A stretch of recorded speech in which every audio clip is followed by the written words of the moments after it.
여호와께서 아브라함에게 이르시되 너는 너의 고향과 친척과 아버지 집을 떠나 내가 네게 보여줄 땅으로 가라.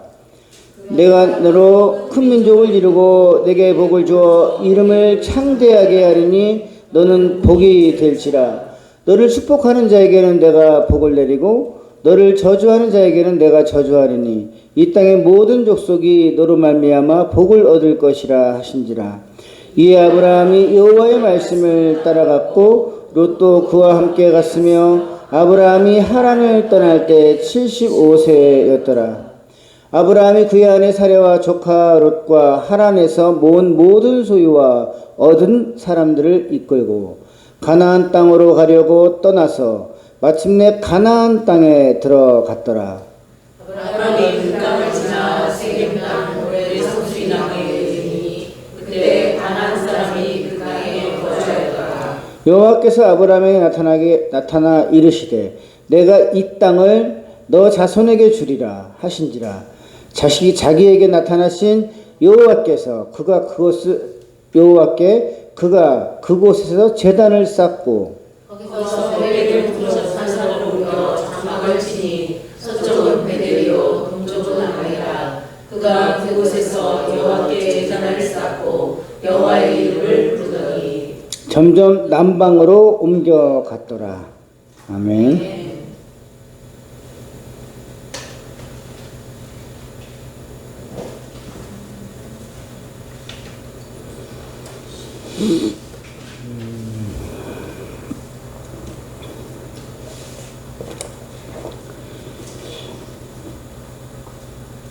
며칠간 제가 유튜브에서 제 눈에 띄는 그 썸네일이 있어서 들어가 보니까 기독교인들 가운데 가장 궁금해하는 게 하나님의 뜻에 관한 것이더라고요. 하나님의 뜻이 도대체 뭐예요? 하는 거예요. 조회수가 굉장히 높았습니다. 아마도 기독교인 가운데 인생을 살다 보니까 답답하기도 하고 생각보다 잘 풀리지 않으니까 하나님의 뜻을 궁금해하는 것 같더라고요. 저는 이렇게 생각했어요. 그게 왜 궁금하지 그렇게? 어쩌면 이러한 생각은 철학관이나 무속인을 찾는 사람들과 별반 다르지 않는 것 같아요. 왜냐하면 무속인을 찾는 사람들 대부분이 신의 뜻이 무엇이고 자신이 앞으로 어떻게 될 것인가 궁금해서 찾기 때문이거든요. 그것처럼 기독교인들도 똑같이 항상 궁금해하는 게 하나님의 뜻이 무엇이고 앞으로 내가 어떻게 될 것인가 거기에 그게 관심이 많더라고요. 어쨌든 하나님의 뜻을 묻는 질문에 유명세가 있는 여러 목사님의 답변을 제가 조금 들어보니까 조금씩 뭐 틀리지는 않지만 조금 답답함을 느꼈어요. 하나님의 뜻은 거룩입니다. 하나님의 뜻은 하나 되는 것입니다.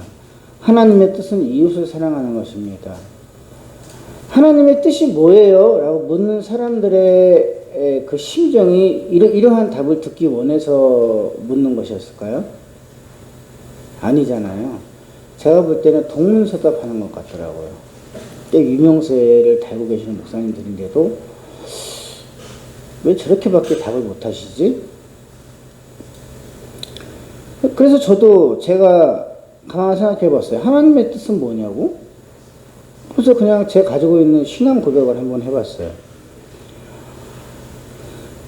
결론부터 말씀드린다면 택함받은 하나님의 백성에게 하나님은 지금 이 순간도 나와 함께 계십니다. 내가 죽어서 주님 품에 안길 때까지 나를 위해 일하고 계신다고요. 내가 무엇을 선택하든 하나님이 함께하고 계실 뿐만 아니라 나의 그릇된 일과 잘못된 선택까지도 또 내가 나의 허물까지도 그 또한 합력해서 선을 이루어주시는 분이 하나님이세요. 그렇기 때문에 내가 무엇을 선택해야 돼? 이게 옳은 거야 틀릴까 걱정할 필요가 없다고요. 내가 잘못 선택할지라도 잘못된 일일지라도 하나님이 나와 함께 계시는 임마누엘의 하나님이시기 때문에 그것조차도 하나님이 합력해서 선을 이루어 주시는 하나님이시고, 하나님은 어제도 오늘도 앞으로도 나와 늘 함께 계실 임마누엘의 하나님이세요. 하나님은 지금 우리와 함께 계시다고요. 이걸 아는 게 하나님의 뜻이라고 저는 생각해요.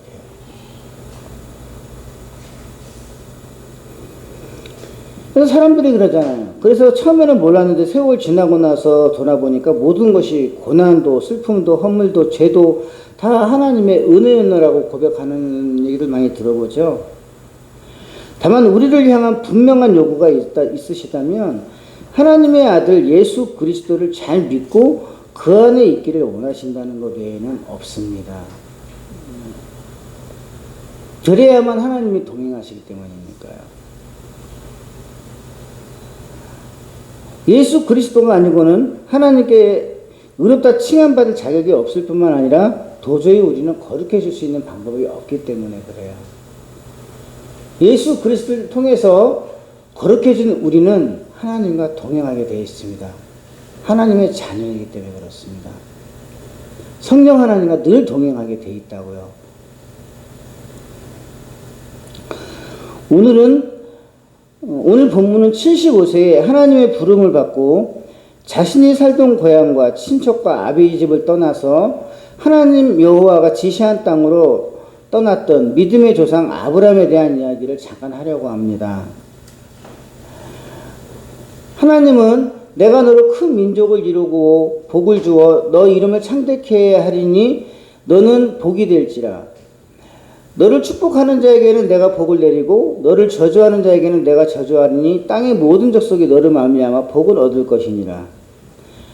밑도 끝도 없이 아무것도 모르고 살던 이 아브라함을 하나님께서 부르셨어요. 콜링이라고 그러죠. 이게 콜링이라고 그러죠, 제가. 이렇게 하나님이 이제 아브라함을 부르셨어요. 75세 된 아브라함을. 자, 이 아브라함은 하나님의 말씀을 따라갔습니다. 이것을 하나님은 의로 여기셨어요. 그리고 조카 롯을 비롯해서 하란에서 모은 모든 소유와 얻은 사람들을 이끌고 가나안 땅으로 떠납니다.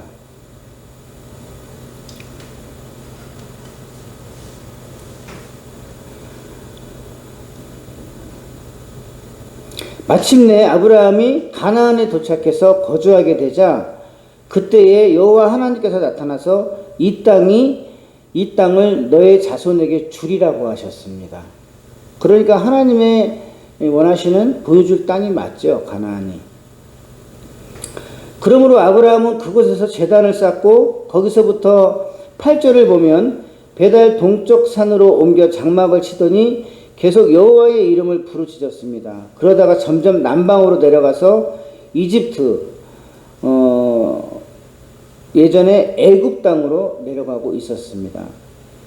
아마도 저는 이때 아브라함이 여호와의 이름을 왜 그렇게 부르짖었을까 생각을 해봤습니다. 남방으로 내려가면서 계속 여호와의 이름을 불렀더라, 여호와의 이름을 불렀더라 그랬거든요. 왜 불렀을까요? 분명히 하나님께서 이 땅을 너에게 주시겠다고 약속을 하셨고 이 땅이 맞다고 하셨는데 또 그리고 큰 민족을 이루며 창대케 되고 너로 복이 되게 하신다고 했었는데 현실은 만만치 않았습니다. 그렇지 않았기 때문에. 왜 그렇지 않았을까요? 아브라함은 하란에서 모아가지고 올라온 재물을 다 잃고 가축도 죽고 사람도 다 죽게 생겼습니다. 먹을 식량마저 동떨어졌을 상황이었습니다. 왜 그랬을까요? 엄청난 기근 때문이었습니다. 참을 수가 없었어요. 하나님이 이 땅으로 가라서 이 땅으로 왔으면은 하나님이 하라는 대로 내가 그 뜻에 순종했으면 뭔가 좋은 게 있을 줄 알았는데 발붙일 만큼의 땅도 주지 않고 기근, 먼지만 날리면 기근만 주니 오히려 내가 고향과 친척을 떠나서 하란 땅에서 모아가지고 올라온 모든 재물도 다 잃고 가축도 죽고 사람도 죽게 생겼으니 이 고난이 이만저만이 아닌 거예요. 그러니 계속 제단을 쌓고 여호와의 이름을 부르는 거예요. 하나님 불렀어요. 그러나 하나님이 대답이 없으시네요. 대답이 없어요. 도대체 하나님의 뜻은 무엇일까요?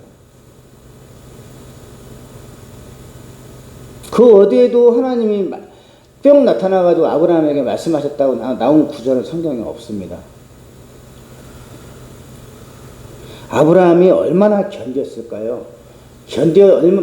얼마 동안 견뎠다는 그 구절은 나와 있지 않지만 견딜 만큼 견뎠겠죠. 정말 가지고 온 재산을 다 쓴 만큼 견디지 않았겠습니까? 정말 죽을 지경이 되니까 이제 하나님이 약속하셨다고 말씀하신, 이것이 너에게 준 땅이라고 말씀하셨는데도 불구하고 그 가나안 땅을 버리고 내려오기 시작한 거예요. 여러분 같으면 어떡하시겠어요? 하나님이 직접 나타나셔가지고 이게 너에게 준 땅이고 이 땅에서 너에게 큰 민족을 이루고 너는 복이 될지라고 말씀을 하셨는데 그 땅을 떠나고 싶겠냐고요. 근데 어마어마한 기근이 들어가지고 이거는 완전히 뭐 이루 말할 수 없게 생겼으니 다 죽어가고 있으니 그 세월이 장차 얼마나 견뎠는지 모르겠어요. 그래서 계속 남방으로 옮기면서 아브라함이 제단을 쌓고 여호와의 이름을 간절히 부르짖은 거예요. 왜 그랬을까? 저는 속으로 이렇게 생각해 봤어요. 하나님의 뜻이 뭐예요? 주신다며요. 여기 거하고 내게 축복해 주시고 창대케 하신다며요. 이게 뭐예요 도대체? 여호와께서는 답이 없으셨습니다. 아무리 불러도 대답이 없었습니다. 아브라함은 어쩔 수 없이 선택의 여지가 없었습니다. 나무로 내려와서 애굽으로 내려간 거예요. 살기 위해서 내려간 거예요. 그게 선택의 여지가 없으니까.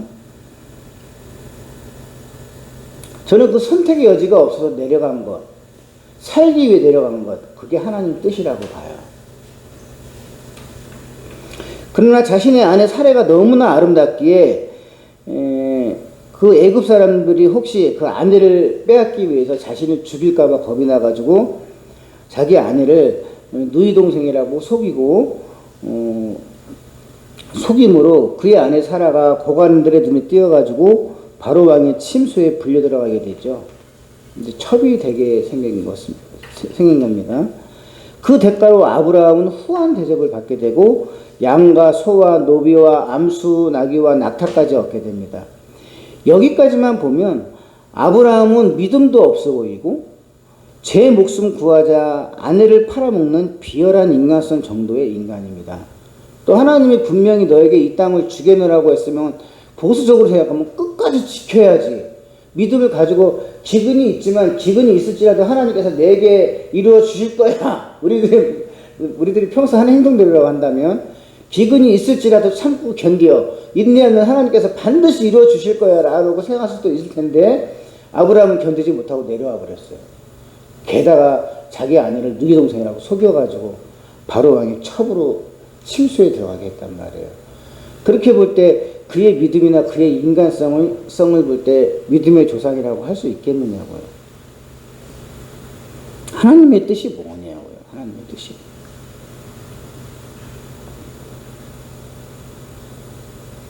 그러나 그가 참지 못하고 애굽으로 내려온 것과 또 아내를 누이라고 속여서 바로의 첩이 될 뻔한 이 비열한 실수와 허물도 하나님께서는 합력하여 선을 이루어 주십니다. 여호와께서 바로의 집에 큰 재앙을 내려 바로가 두려워하여 아브라함을 불러 어찌하여 너가 날 속였느냐? 너의 아내이면서 어찌하여 너의 누이라고 하였느냐? 하마터면 내 아내를 삼을 뻔했노라. 다시 데려가라고 호통을 치면서 사람들에게 이제 신하들에게 명해서 아브라함과 그의 아내 사라와 그의 모든 소유와 노비와 그다음에 그가 준 모든 가축들까지 다 돌려보내고 말았어요. 어떻게 보면 이제 아브라함은 한 재산을 챙겨가지고 올라간 거죠. 여기까지만 보면 결과적으로 여호와의 이름을 불렀으나 대답은 없자 아브라함이 애굽 땅으로 내려왔습니다. 왜요? 살기 위해서는 그 대안밖에 없잖아요. 하나님의 뜻이 뭐예요? 이거 앉으면서 그래 참아야 하느니라 우리 가족 모두가 죽을지라도 하나님께서 반드시 이루어 주실 거야. 저는 이런 게 신념이라 그랬죠. 항상 이래서 개척하는 분들 많아요. 그거는 신념이에요. 신념. 자기 신념이에요. 결국 내 앞에 내가 갈 수 있는 길이 열려 있는데 내 앞에 딱 하나 열려 있는 길이 뭐예요? 내려가는 거. 길밖에 없어요. 그 길로 간 거예요. 내가 선택할 수 있는 일이 이것밖에 없다면 저는 이것이 하나님의 뜻이라고 생각해요. 저는 지금까지 항상 이러한 신앙을 살아왔어요.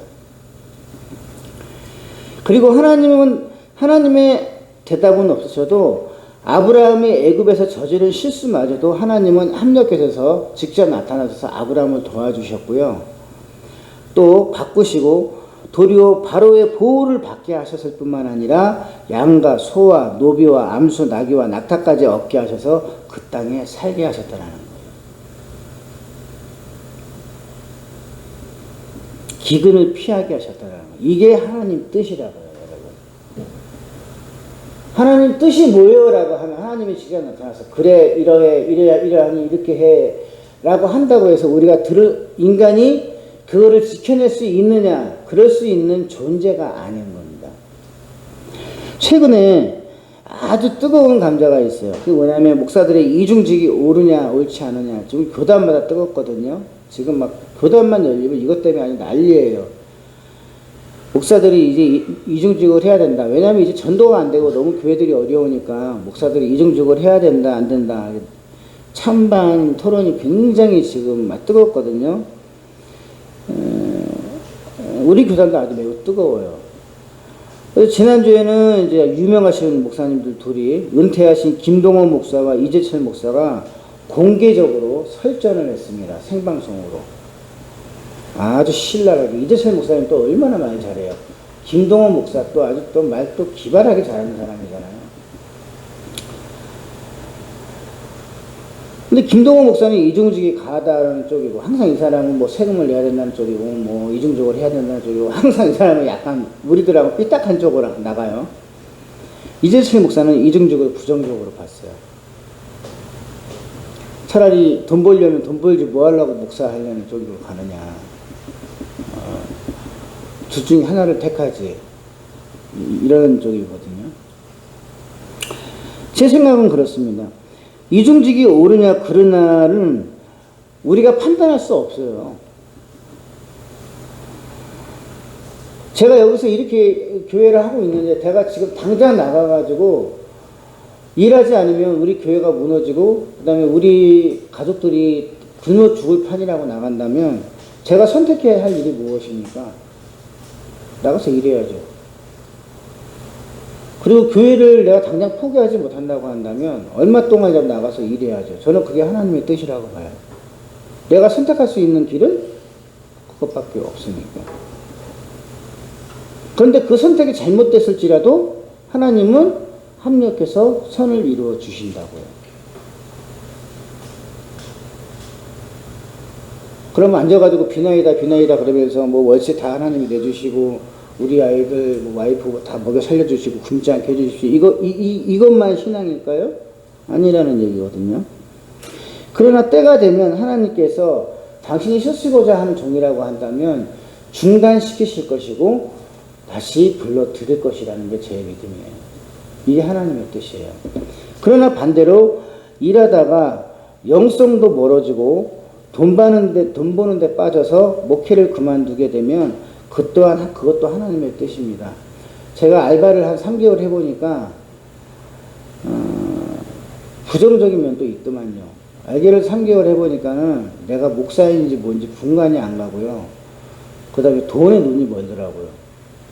그래서 돈 벌고 싶고 목회하고 싶은 생각은 별로 안 들더라고요, 사실은. 그리고 집에 와도 별로 그렇게 성경에 대해서 깊이 있게 연구할 수 있는 그러한 집중력도 별로 생기지도 않고 그냥 건성으로 이렇게 보는 그런 습관이 있어요. 그래서 사실 어떻게 보면은 이중직을 하면서 과연 목회를 할 수 있느냐? 저는 그런 면에서 볼 때는 좀 부정적으로 봐요. 그러나 당장 대안이 없다고 한다면 그렇게도 해보라는 거예요. 하다 보면 그 다음 일은 하나님께서 하신다는 거죠. 그런데 우리가 처음부터 시작도 안 해보고 하는 게 옳으냐 안 하는 게 옳으냐라고 하는 것은 옳지 않다. 뭐 영성도 멀어지고 이제 뭐 돈 버는데 익숙해지고 이제 사회인이 돼버리는데 하나님이 보시기에 안 되겠다 싶으면은 그냥 마음에서 멀어지게 만들겠죠. 도저히 목회를 못하도록 그냥 멀어지게 만드시겠죠. 그것도 하나님의 뜻이죠. 뭐 목회자가 한두 명입니까? 전 세계에 본인이 목사가 안 되면 안 되나요? 고작 뭐 10명도 안 되는 성도 자기가 이끌어야만 되기 때문에 죽어라고 일 안 하면서 목회를 해야 될 이유도 없는 거잖아요. 목사들 발길에 채는 게 목사인데 능력 있고 충분히 흡수할 수 있으면 그 사람들이 흡수하고 자기는 나와서 일하면 되지 않나요? 저는 그런 생각해요. 임마누엘 하나님은 언제나 함께 하십니다. 나의 선택이 곧 하나님의 뜻입니다. 결과도 하나님의 뜻에 맡기는 신앙이 되어야 한다고 봅니다. 이것이 하나님의 주권을 인정하는 믿음인 것입니다. 자, 두 번째로요. 같이 읽어보실래요? 하나님의 뜻에 불순종하여 하갈을 통해 이스마엘을 낳은 아브라함. 아브라함이 자식이 없자 자신의 늙은 종 다메섹의 엘리에셀을 후사로 삼겠다고 하자 하나님께서 그 사람은 너의 상속자가 아니요 반드시 너의 몸에서 날 자가 너의 상속자라고 설득을 하셨죠. 그러나 아브라함의 아내 사라가 출산하지 못하니까 애굽에서 그날 있었던 그 애굽에서 노비로 얻은 여인 중에 그 하갈을 아브라함의 첩으로 주어서 장막에 들여보내가지고 이스마엘을 낳게 만듭니다. 이때 아브라함의 나이가 86세였습니다. 그러나 아브라함이 100세가 되자 비로소 하나님이 아브라함에게 때가 되었다며 90세나 된 사라를 잉태케 하셨고 그 다음에 100세가 된 이제 아브라함을 통해서 결국 이삭을 얻게 하셨습니다. 그리고 그 이삭의 후사를 통하여 큰 민족을 이루신 것입니다. 하나님은 그 약속을 이루셨어요. 곧 이삭의 계보를 통해서 이스라엘의 12지파는 물론 다윗왕과 솔로몬, 예수 그리스도가 그 계파를 통해서 이삭의 계파를 통해서 온 거예요. 여기서 우리가 생각해 볼 것은 아브라함이 다메섹의 엘리에셀을 후사로 삼으려고 할 때도 여호와께서 함께하고 계셨고 분명히 또 아브라함이 믿음이 연약해서 하갈을 통해서 이스마엘을 낳을 때도 하나님이 분명히 보고 계셨고 함께하고 계셨습니다. 그러나 하나님의 뜻은 처음부터 이삭이었어요. 따지고 보면 아브라함은 하나님께 충분히 책망받을 만합니다. 내가 너에게 그렇게 말하였거늘 믿음 없는 놈아 속된 말로 꺼져라 이렇게 할 수도 있을 텐데 하나님은 단 한마디도 아브라함을 책망하신 적이 없습니다. 너는 내 앞에 완전하여라. 아브라함이 벌인 실수와 허물까지도 합력해서 선을 이루심으로 하갈과 이스마엘을 위로해 주셨고 그들에게도 큰 민족을 이루게 하셨던 것입니다. 결과적으로 하나님의 뜻은 하나님께서 각 사람을 통해 하나님의 계획을 이루어 가시고 하나님께서 스스로 영광을 나타내는 것이지 우리가 하나님의 뜻을 알아서 내가 하나님께 영광 돌리는 게 아니에요. 하나님이 스스로 우리를 통해서 하나님 스스로 영광을 받으시는 거예요. 우리는 하나님께 영광 돌릴 수 있는 존재 자체가 아니에요. 자, 아브라함이 스스로 하나님께 영광 돌렸습니까? 아니잖아요. 계속 실수투성이었잖아요. 그러나 결국 하나님이 설득하고 기다리면서 결국 아브라함을 통해서 하나님께서 스스로 영광을 받으셨잖아요. 우리의 인생도 그와 같다라는 거예요. 그런데 감히 마치 내가 무슨 하나님께 영광 돌릴 수 있는 존재인 것처럼 당신의 뜻이 무엇입니까? 아싸 내가 해보겠습니다. 우리는 절대 못합니다. 그럴 수 있는 존재가 아니라고요.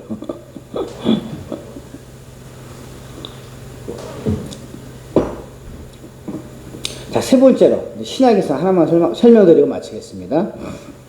같이 읽어보실래요? 빌립보에서 죽을 만큼 매맞고 감옥에 갇힌 사도 바울. 바울이 있잖아요. 2차 전도 여행 때 바나바와 대판 싸우고 이제 갈라진 후에 바울이 가고자 한 곳은 아시아였습니다. 아시아로 가서 말씀을 전하고자 일정을 잡고 가고자 계속 노력을 했죠. 그런데 이상하게 자꾸 길이 막히는 거예요. 그럼에도 불구하고 부르기아와 갈라디아, 무시아까지 가서 전했어요. 계속 막히는데도 불구하고. 그런데 이제 비두니아로 이제 가서 비두니아로 가고자 아무리 애를 써도 이제 무산이 되는 겁니다. 그 다음 여정으로 가고자 하면 자꾸 무산이 되는 거예요. 왜 자꾸 안 되는 거지? 바울은 생각은 계속 아시아에 있었어요. 아시아를 한 번 더 돌고 싶었던 거예요. 결국 깨닫지 못하자 이게 아무리 하나님의 종이고 유명한 종이라도 하나님의 뜻을 잘 몰라요. 그러니까 지금 내 앞에 펼쳐진 일이 하나님의 뜻이라는 거예요. 결국 깨닫지 못하니까 하나님이 바울에게 환상을 보여주셔서 마게도냐에서 어떤 한 사람이 바울에게 막 하얀 수건을 들면서 흔들면서 도와달라고 간청하는 모습을 보게 된 거예요. 바울이 깨닫고 신라와 함께 마게도냐로 넘어갑니다. 성경은 바울이 아시아로 가고자 하는데 길을 자꾸 막고 또 결국은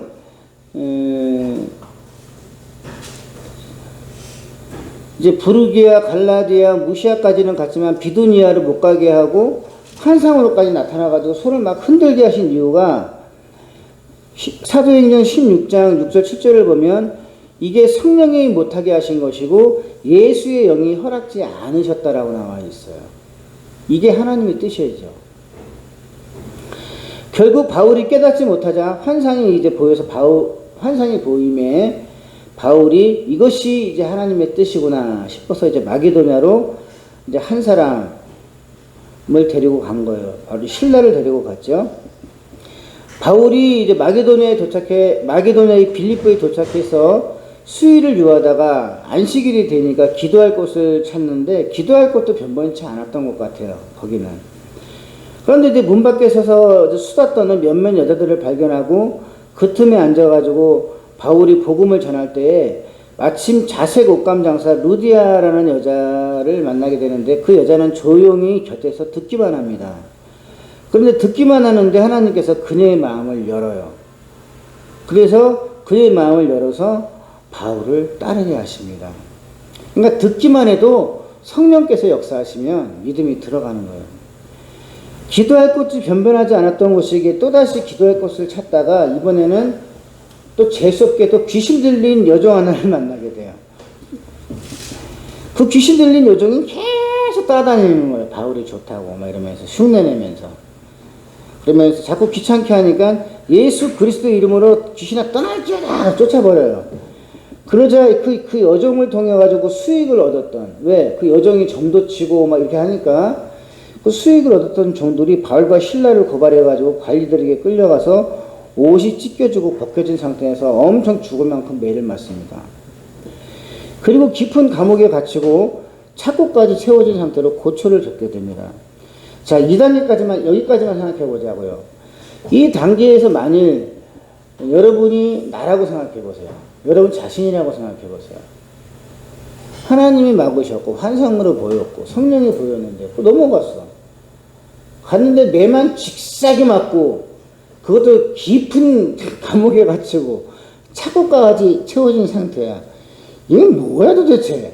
하나님의 뜻은 무엇입니까? 묻지 않겠어요? 여러분들 같으면? 하나님 도대체 뭐예요 이거? 온 삭신이 막 다 채찍으로 맞았으니까 찢겼을 거예요. 몸이 다. 그죠? 찢겨 있을 거고 거기다 아파갖고 막 착고까지 채워 있고 깊은 그런 눈에 보이지도 않는 곳에 들어가 있을 것입니다. 하나님의 뜻은 도대체 뭐예요? 왜 나한테 이렇게 하세요? 좋은 것도 많은데? 이런 데에 해필 이렇게 오세요. 기도할 것도 없고, 뭐 이상한 귀신 들린 여자나 만나게 하시고, 이렇게 또, 얻어맞게만 하시고, 왜 그러시는 거예요, 하나님? 이렇게 안 하겠냐고요.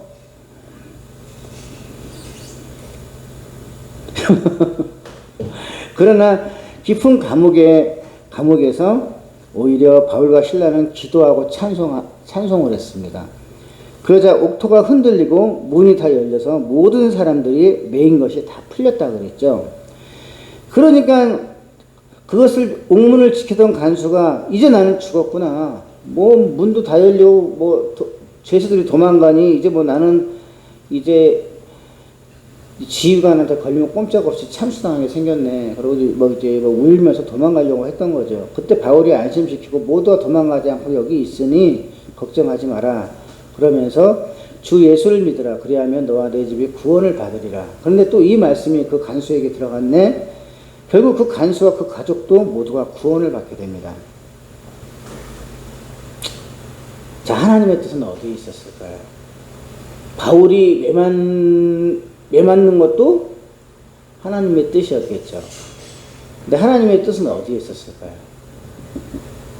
영혼을 구하는 데 있는 거죠. 결과적으로 우리는 항상 언제 하나님의 뜻을 묻습니까? 항상 자기 중심으로 묻죠. 아브라함이 기근이 있을 때, 자식을 낳지 못할 때, 고난이 오래 갈 때, 아브라함처럼 그럴 때 하나님의 뜻은 뭐예요? 또는 바울처럼 하나님의 뜻이라고 확신했는데 옷이 찢기고 벗겨진 채로 매맞고 감옥에 갇혀진 현실에 있을 때 또 하나님의 뜻을 묻게 될 거예요. 도대체 이 나의 고난은 뭐임? 이거 뭐임? 내가 하나님 음성을 들은 거야? 마귀의 음성을 들은 거야? 저도 가끔 그럴 때 있었거든요. 내가 하나님 음성을 들은 거야? 마귀의 음성을 들은 거야? 가끔 저도 그거 갖고 헷갈릴 때도 있었어요. 갑자기 하나님의 음성이라고 생각했는데 나한테 되어지는 일들 보면 고난이더라고요. 그래갖고 저는 버럭버럭 하나님한테 대든 적도 꽤 됩니다. 어리석었던 거죠. 그러나 결론적으로 보면 아브라함이 가나안에 갔을 때 기근이 들어서 애굽으로 내려간 것, 하갈을 통해서 이스마엘을 낳은 것, 100세가 되어서 이삭을 낳기까지 하나님은 늘 함께 하셨고 아브라함이 겪는 모든 현실은 다 하나님이 하셨던 것입니다. 사도 바울이 환상을 통해서 하나님의 뜻으로 마게도냐의 빌립보에 넘어갔을 때 매를 맞고 감옥에 갇혔지만 그 자색 옷감 장사 루디아를 통해서 빌립보 교회가 탄생한 것입니다. 그리고 바울이 로마 감옥에 갇혔을 때도 또 선교할 때도 유일하게 후원해 준 교회가 빌립보 교회였습니다. 루디아가 설립한. 하나님은 지금 나와 함께하고 계시고 지금 내 삶은 모두 하나님의 뜻 가운데 있습니다. 여러분 믿으시기를 바랍니다. 지금 내가 조금 잘못된 선택을 하는 건 아니야? 내 선택이 옳을까? 이런 걸로는 늘 갈등 겪지 마세요. 제발 좀 갈등 겪지 마세요. 우리는 어떤 선택을 해도 좋은 선택을 할 수가 없는 존재들이니까. 그러니까 조금 잘못 선택을 해도 합력해서 선을 이루어 주실 하나님을 믿으시기를 바랍니다. 하나님은 나를 통해 결국 당신의 뜻을 이루시고 영광 받으시는 줄 믿으시기를 바랍니다.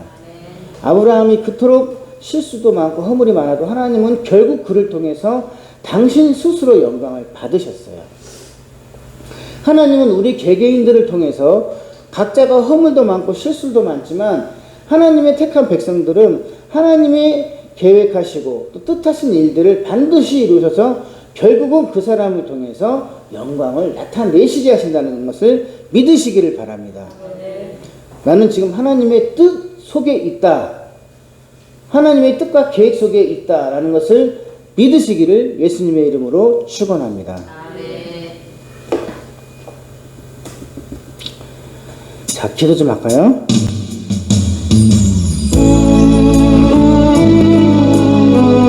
성령이여 믿음의 영과 부흥의 영을 내려주셔서 전도의 문을 활짝 열어주셔서 믿음과 담대함을 주셔서 두 가지만 더 먼저 기도할 때에 주여 기도하겠습니다. 주여! 주여!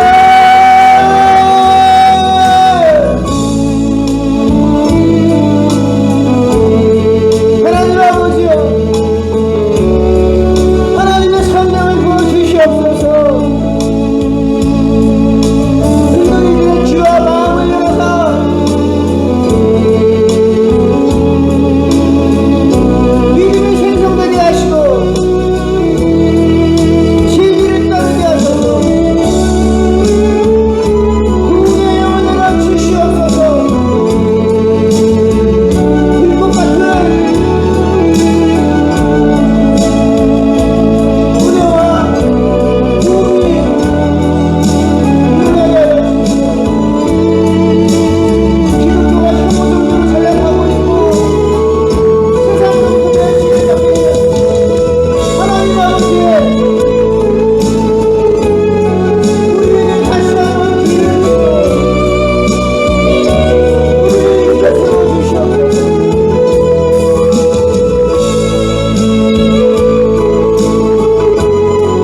잃어버린 양들이 다시 돌아오게 하소서. 두 가지를 기도하세요.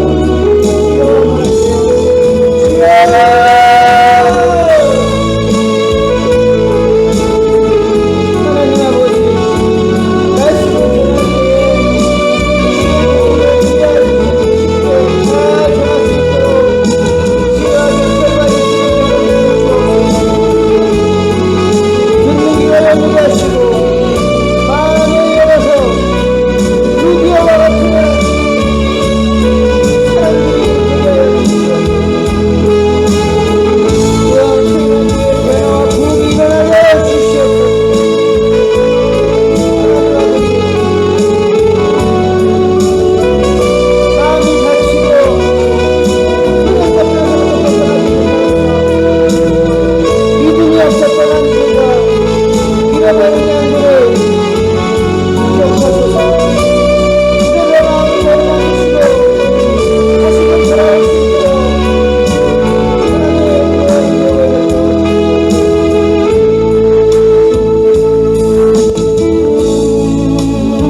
거룩하시고 영광 받으시기에 합당하신 임마누엘 하나님 아버지, 언제나 우리와 함께 동행해 주심에 감사합니다.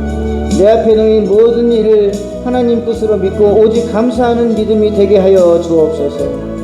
우리와 실수와 허물까지도 협력하여 선을 이루어 주시는 선하신 하나님, 은혜와 사랑에 무한 감사합니다. 하나님의 계획과 뜻이 우리 각 사람에게 그리고 교회 공동체에 이루어지도록 늘 주 안에서 기뻐하며 기도와 간구로 감사하는 믿음의 생활로 인도하여 주옵소서. 하나님 아버지, 이 자리에 없는 우리 자녀들과 성도들을 기억하여 주옵소서. 청년들을 생각하며 간구합니다. 유진이, 수빈이, 소명이, 소연이, 정필이, 유빈이에게 성령을 부어 주시옵소서. 성령을 부어 주시옵소서. 믿음을 주시고 각종 은사와 능력을 맛보게 하여 주시옵소서. 강구라 이은하 건찰에게 듣는 귀와 마음을 열어서 회개와 믿음과 성령을 충만하게 하여 주시옵소서. 하정령 건찰을 기억하사 더욱 깊고 견고한 믿음으로 인도해 주시고 그의 육신과 마음이 피곤치 않고 영육간에 강건하게 하시며 믿음으로 물질의 복도 내려주시고 잘되게 하여 주시옵소서. 박구순 집사에게 내일 있을 미래 유치원 도당 회복권에 관한 구제 신청을 위해 기도하오니 모든 위원들의 마음을 선하게 주장하여 주시고 약자편에 서시며 순수할 수 있도록 도와주시옵소서. 이기영 집사에게 새로운 수용차를 주셔서 감사합니다. 늘 주님 안에서 안전하게 지켜주시고 그의 삶이 늘 주님 안에서 신실하며 잘되고 복되게 하여 주시옵소서. 성도들 한결같이 수고와 헌신을 마다하지 않는 김옥희 권사를 귀하게 여기사 축복하시고 구하는 것들을 이루어 주셔서 성령 충만과 더 큰 믿음과 그의 능력을 나타내 주시옵소서. 삼재대로 불규칙한 수면과 휴식으로 육신의 피곤과 면역력이 떨어지지 않도록 김은경 집사를 강건하게 지켜주시고 그의 마음이 늘 평강과 기쁨과 감사로 충만하게 하여 주시옵소서. 고은정 사모의 은혜와 성령으로 충만케 하시고 피곤치 않으며 영육이 강건하게 하시되 일의 약국을 세상으로부터 지키시고 그 지경을 더하시며 안정되게 하여 주시옵소서. 김웅세 형제에게 은혜를 베풀어 주시옵소서. 교회에 대한 흥미와 관심을 갖도록 성령으로 감동시켜 주소서. 어린 영혼들을 기억하셔서 그들 위해 성령을 부으사 예수를 아는 것과 믿음과 꿈과 환상과 예언의 능력으로 은혜를 부어 주시옵소서. 심상에 누워 답답해하는 이숙자 권사를 불쌍히 여겨주시고 도움을 받더라도 움직여서 예배할 수 있기까지 회복시켜 주시옵소서. 간병으로 예수는 정윤달 집사를 예수 이름으로 지치거나 기력이 쇠하지 않도록 은혜를 베푸소서. 아버지여, 빈자리가 많아지고 있습니다. 새로운 영혼들로 가득 채워주실 줄 믿고 감사드립니다. 전도에 대한 방법과 열정과 담대함을 주옵소서. 우리가 전도할 때 택한 이들을 만나게 하시고 온유하고 신실한 믿음의 사람들을 빈자리가 없을 만큼 채워 주옵소서. 부족한 종에게도 늘 평강을 주시고 지혜와 명철과 능력을 더하여 주옵소서. 말씀을 전할 때 잘 전할 수 있게 하시고 전도할 때 담대할 수 있게 하옵시며 듣는 이들의 마음과 귀를 열어 주시옵소서. 감사합니다. 감사하며 우리 주 예수 그리스도의 이름으로 기도드리옵나이다.